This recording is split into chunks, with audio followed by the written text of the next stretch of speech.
Adik, makan elok-elok lah. Adik dah makan elok-elok dah. Nak makan elok-elok macam mana lagi? Elok apanya makan macam tu? Pelepak-pelepak. Mana ada orang makan bunyi pelepak-pelepak? Yang bunyi pelepak-pelepak tu masa adik dengar semalam dekat bilik ayah. Ish, budak ni. Ke situ pula. Dah, makan elok-elok.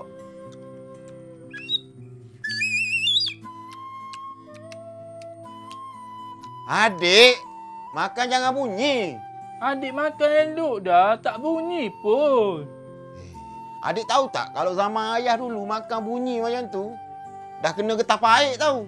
Iyalah, itu zaman ayah. Memang kenalah. Menjawab pula budak ni. Adik tahu? Makan bunyi macam tu, bunyi macam apa? Bunyi macam apa? Macam babi.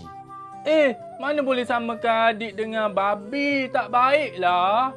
Yelah, adik pernah tengok babi makan? Tak pernah. Macam mana? Macam adik lah. Macam adik tu macam mana? Samalah. Makan elok-elok. Kunyah tu. Tutup mulut. Habis tu kalau makan tutup mulut, nak makan macam mana? Dia masa makan tu, adik bukalah mulut.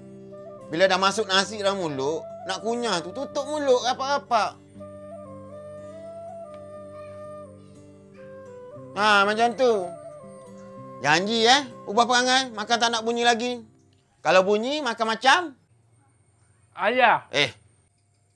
Ya, adik tahu. Adik janji adik makan tak bunyi lagi. Makan elok-elok.